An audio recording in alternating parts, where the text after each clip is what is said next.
Welcome to The Explainer. Today, we're going to totally demystify the mechanical magic behind something you probably take entirely for granted, right up until the exact moment it fails. Yep, we're talking about your car's air conditioning system. So, let's start with a universally frustrating experience. You know the one. You're cruising down the highway, the AC is blowing ice-cold air, and life is just good.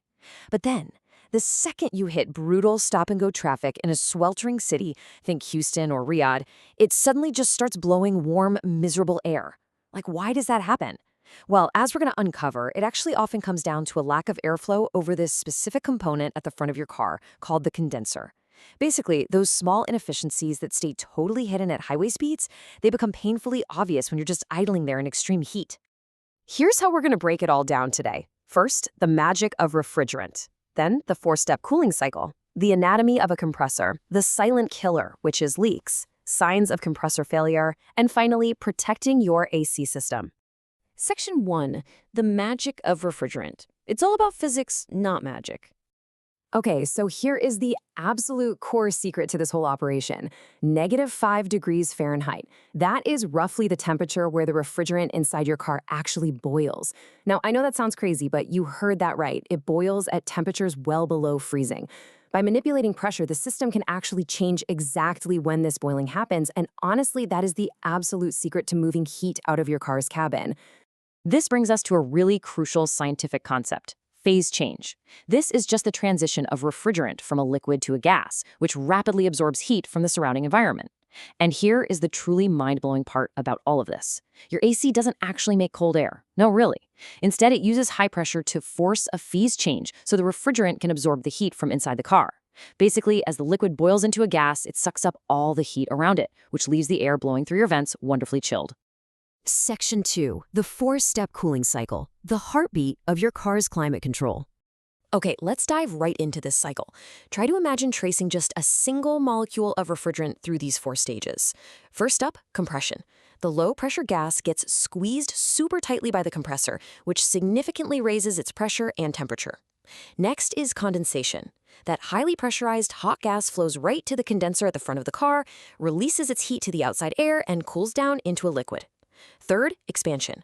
So this liquid is forced through a tiny expansion valve, and because of that super narrow opening, its pressure just drastically drops. And finally, evaporation.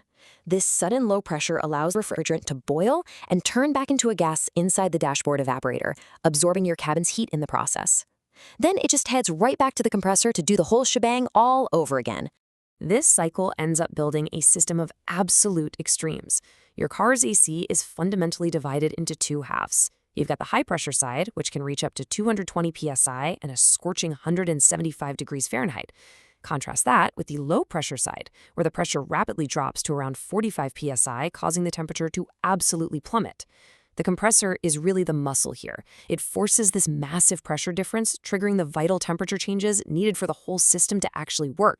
Which brings us to the ultimate takeaway. AC doesn't create cold. It removes heat from your cabin and releases it outside. Your car's climate control is essentially just a closed-loop heat rejection machine. I mean, it is quite literally relocating the misery of your hot, sweltering cabin out into the ambient environment. Section 3, anatomy of a compressor, the heart of the system. While there are quite a few complex internal designs out there, the main compressor types you'll usually run into are piston, scroll, and rotary vane.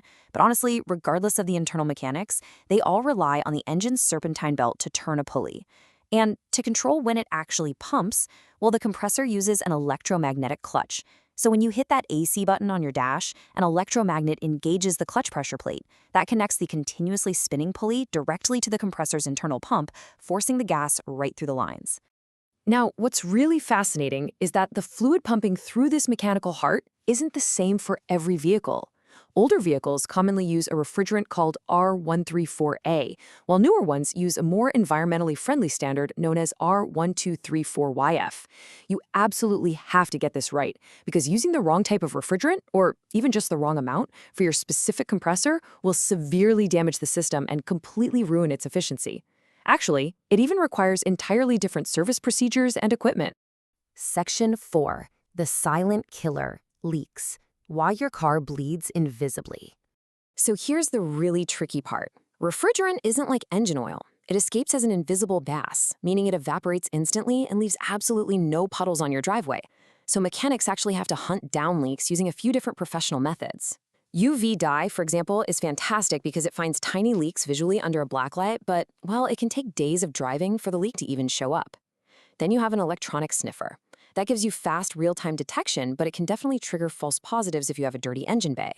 A nitrogen pressure test is highly reliable. You literally just listen for the hiss of escaping gas, but it requires totally emptying out the system first. Soap bubbles? Wonderfully simple and super cheap, but they really only catch the larger leaks. And finally, an isolation test is great for pinpointing issues in really complex systems, but it requires specialized valves. If you're losing refrigerant, it's usually escaping from a few common suspect locations. The compressor's spinning shaft seal is a major culprit, especially if the AC isn't used regularly. The condenser sits right at the front of the vehicle, which naturally makes it highly susceptible to rock impacts and road debris. You've also got the evaporator hidden deep inside the dashboard, worn-out rubber O-rings on the hoses, and the Schrader service valves. Oh, and here's a critical pro tip for you. Because the system's lubricating oil travels with the refrigerant, visible, dirt-attracting oil stains around any of these components are an absolute dead giveaway that gas is escaping. Section 5. Signs of compressor failure. When the heart stops beating. You're going to want to pay very close attention to these warning signs. If you have intermittent cooling or absolutely no cold air at all, that is your first major red flag. But you also really need to use your ears here. A squealing noise? That might just mean the clutch is slipping or the belt is worn out. However, a grinding or rattling sound is so much worse. It indicates the internal metal bearings are literally physically destroying themselves. If you ever hear this, turn the AC off immediately. Seriously, a grinding compressor can shoot metal debris through your entire system. You might also notice the clutch completely failing to click and engage. Or, worst case scenario, the pulley might be completely seized up and just refusing to turn at all. Which brings us to a pretty fascinating and frankly alarming question. Can a seized AC compressor actually cause your engine to overheat? Surprisingly, yes, it totally can. If internal corrosion or a lack of lubrication locks up the compressor, the engine is still aggressively trying to turn that pulley via the serpentine belt. This creates tremendous drag, and if that intense friction snaps the belt, well, your engine's water pump instantly stops turning. Within minutes, your engine will violently overheat, and the crazy part is, it all stemmed from a dead AC compressor. Section 6. Protecting your AC system. Preventative care for extreme heat. So, the crucial point here is just sticking to a very straightforward maintenance checklist. First, replace your cabin filter every 3 to 6 months. A dirty filter restricts airflow, which is actually one of the most common reasons people think their AC is failing when it's not. Second, wash the bugs and dirt off those condenser fins at the front of your car to make sure it can efficiently release heat. Third, run your AC occasionally during the winter months. I know it sounds weird, but this circulates the compressor oil and keeps those rubber shaft seals from drying out and springing a leak. And finally, never ignore a symptom.